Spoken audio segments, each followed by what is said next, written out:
Fellow Gambians, it is the combination of government and people working together in unison and harmony that will lead us to the progress that we all desire. We must stand together as one people with one goal and move forward as one nation. But if we insist on pursuing on our personal goals without keeping our collective objectives and responsibilities in mind, then indeed we shall be divided, we shall fall. Let us renew those promises that we have made to ourselves at the time of independence as enshrined in our national anthem. Fellow Gambians, brothers and sisters, I greet you in peace and in hope. Peace for our beloved nation and hope for the future we all deserve. I speak to you tonight, not as a member of any political party, but as a son of the Gambia, a concerned citizen who believes that our nation is standing at a historic crossroads.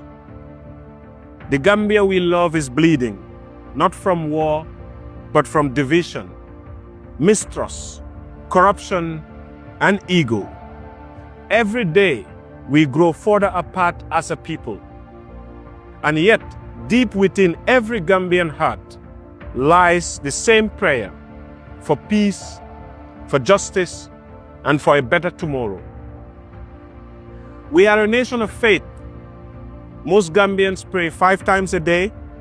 Others gather in church every Sunday. Faith is not something we do only in private. It must guide how we lead and how we live together. Democracy, like faith, is a spiritual practice. It is not just about voting in the elections or building institutions or making laws. It is about listening to one another, observing one another, and working together and resolving our problems and conflicts non-violently. We must work together to our determined destiny. It demands humility, the humility to accept that no one of us has all the right answers, and the love of our people, especially those with whom we disagree the most. True democracy is self-governance of our people, by our people, and for our people. And so, if we are to preserve our democracy, we must begin by healing our divisions. Today, we have more than 22 political parties in the Gambia.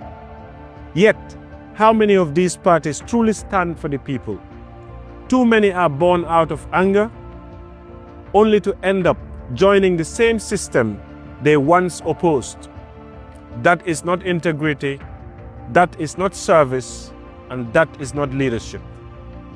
If we truly seek change, we must speak the truth. No single party, no single person can unseat a government that has been in power for a decade. The ruling system has the tools, the resources, and the machinery to remain in control.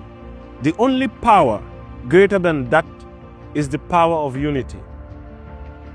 That is why tonight I call upon every spiritual leader, every opposition leader in this country, Lawyer Ousainou Darboe, Honorable Sidya Jatta, Honorable Halifa Sallah, Honorable Mama Kandeh, Honorable Essa Fall, Honorable Rohilo, Honorable Lord Mayor Bensouda, Honorable Yankuba Darboe, Honorable Fatoumata Tambajang.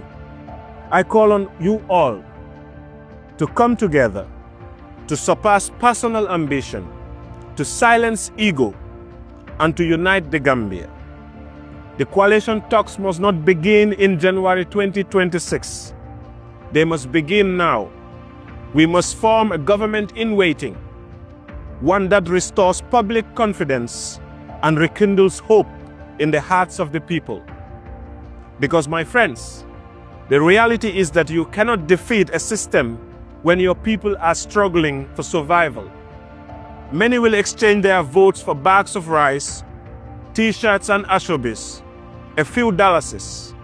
This is the tragedy, poverty being weaponized. And yet, our people deserve better. Not charity, but change. Not handouts, but hope. As political rallies today, what do we hear? Not inspiration, but insult. Not policy, but personal attacks. Not leadership, but loudness. Is this what we want to teach our children? That politics is about hatred and humiliation? We the youth, 65% of this nation, are scattered across party lines, fighting one another while our future is being decided without us. In doing so, we are digging our own graves. But today, we say enough is enough. This is not the Gambia we want. This is not the future we deserve.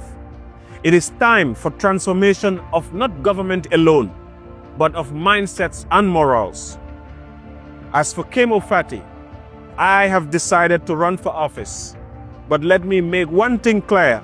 If all opposition parties unite in a genuine coalition, I will withdraw my candidacy because this fight is not about me, it is about the Gambia. But if a coalition fails, the youth will not sit idle by.